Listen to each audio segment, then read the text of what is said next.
Hi everyone, welcome back to my channel. Today we're going to talk about some common mistakes that Spanish learners often make. Don't worry, we've all been there. Making mistakes is a natural part of the learning process. The goal is to learn from these mistakes and improve our fluency. So, whether you're a beginner or have been learning Spanish for a while, this video is for you. We'll be covering a variety of grammar points and vocabulary that often trip learners up. Are you ready? Let's dive in. Let's start with a classic ser versus estar. These two verbs are essential in Spanish, and mastering their use can make a huge difference in how you communicate. Both mean to be, but they're used in different contexts. Understanding when to use each one is key to sounding natural in Spanish. Ser is used for permanent or inherent qualities. Think of it as describing the essence of something or someone. For example, yo soy Betty. I am Betty, it's who I am. This is a fundamental part of my identity that doesn't change. You'd also use ser to talk about someone's profession or nationality. For instance, ella es doctora means she is a doctor, and somos mexicanos means we are Mexican. Estar, on the other hand, is used for temporary states or conditions. It's more about the current state or situation. Think about how you're feeling right now. Are you happy, sad, tired, or excited? These are all temporary states. Are you tired? Excited? You'd use estar to express those feelings. For example, estoy cansado means I am tired, and estoy emocionado means I am excited. You'd use estar to express those feelings. It's all about the here and now, the current state of being. Another way to remember the difference is doctor. This handy acronym can help you recall when to use ser. Use ser for descriptions, occupations, characteristics, time, origin, and relationships. For example, la casa es grande, the house is big, for description, or son las tres, it's 3 o'clock, for time, and use estar for position, location, action, condition, and emotion. For instance, estoy en la oficina, I'm in the office, for location, or está lloviendo, it is raining, for action. See? Not so scary, right? With a bit of practice, you'll get the hang of it. Remember, language learning is a journey, and every step you take brings you closer to fluency. So keep practicing, and don't be afraid to make mistakes. It's all part of the learning process. Happy studying! Next up we have por and para. Two little words that can cause a lot of confusion. These prepositions are often a stumbling block for language learners, because they can both be translated as for or by in English, but their uses are quite distinct and specific. Both can be translated as for or by, but they have distinct uses.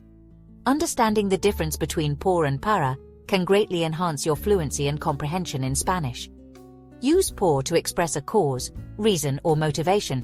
It's like the why behind an action. For example, you might use por when talking about the reason you did something or the motivation behind an action. For example, gracias por la ayuda. Thanks for the help. Here, por is used because you are thanking someone due to the help they provided.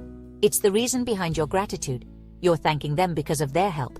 Another example could be, lo hice por ti. I did it for you. In this case, por indicates that the action was done because of you, or for your sake.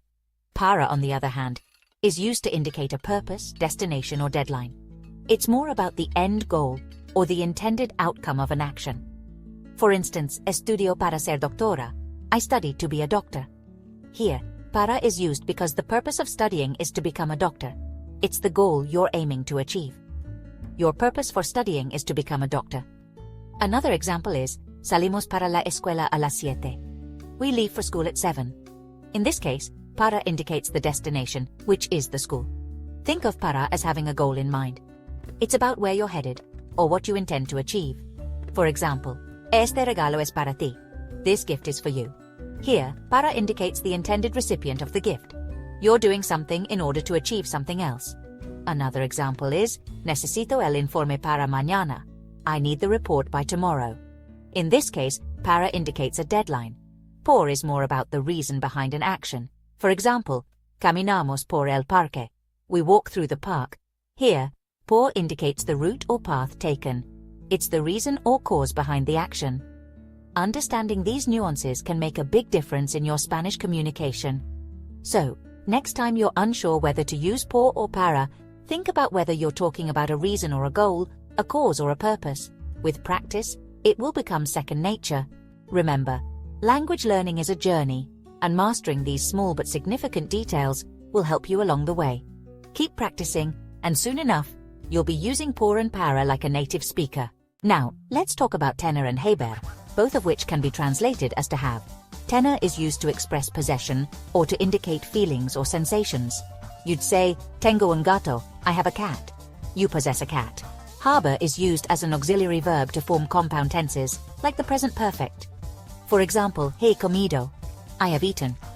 A common mistake is using tener instead of haber in the present perfect.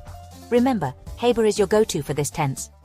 False friends or false cognates are words that look similar in Spanish and English, but have different meanings. They can be tricky. One example is embarazada, which does not mean embarrassed but rather pregnant. Imagine the misunderstanding if you get those mixed up.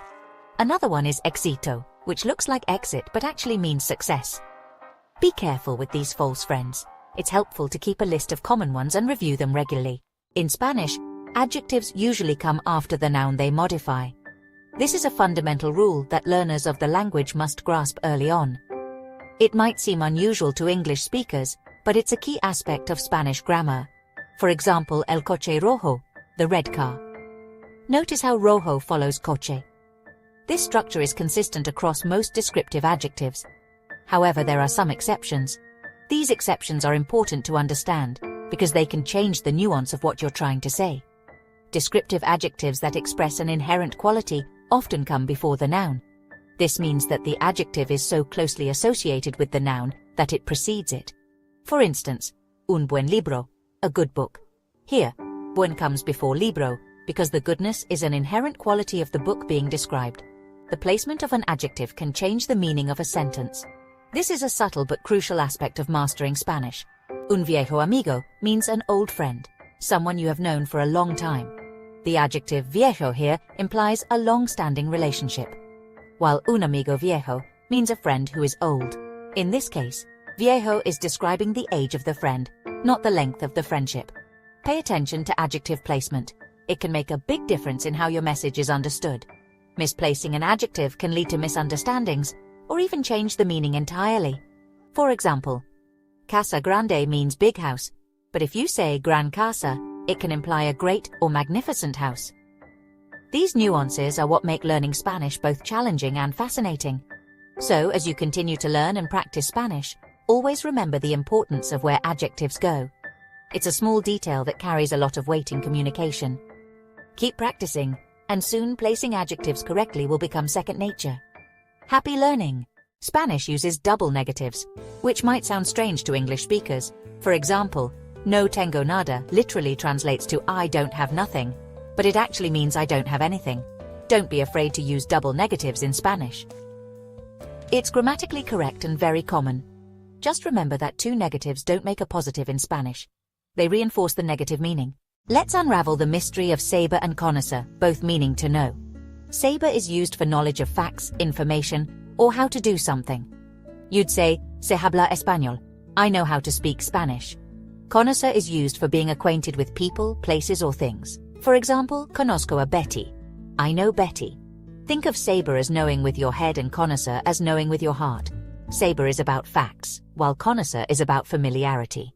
The subjunctive mood is used to express desires, doubts, emotions, and possibilities. It's often triggered by verbs and expressions that convey subjectivity. For example, espero que te diviertas. I hope you have fun. The verb esperar, to hope, introduces a sense of uncertainty, so we use the subjunctive te diviertas. The subjunctive can be tricky, but don't let it intimidate you. Start by mastering the present subjunctive, and then gradually work your way up to other tenses. Reflexive verbs are used when the subject and the object of the verb are the same. They're often used for actions we do to ourselves. For example, me lavo las manos, I wash my hands. The subject yo is also the one receiving the action of washing. Reflexive verbs are usually easy to spot because they're accompanied by reflexive pronouns such as me, ti, se, nos, os, and si. Pronunciation is key to effective communication in any language. Let's address some common pronunciation mistakes Spanish learners make. One challenge is the rolled R sound. Practice makes perfect. Try saying words with R repeatedly, focusing on the correct tongue placement. Another common mistake is confusing the sounds of B and V. They're actually pronounced very similarly in Spanish, almost like a soft B. Don't be afraid to experiment with different sounds and accents. Listen to native speakers, imitate their pronunciation, and have fun with it. Let's quickly recap the common mistakes we covered today. Sir versus estar, por versus para tener versus haber, false cognates, adjective placement, double negatives, saber versus conocer, the subjunctive mood, reflexive verbs, and pronunciation pitfalls. Remember, making mistakes is part of the learning journey. Embrace them as opportunities to grow. The more you practice, the more confident you'll become in your Spanish skills. Thanks for watching. Keep practicing and you'll get better every day. Hasta luego. Subscribe this channel for more such learning tips.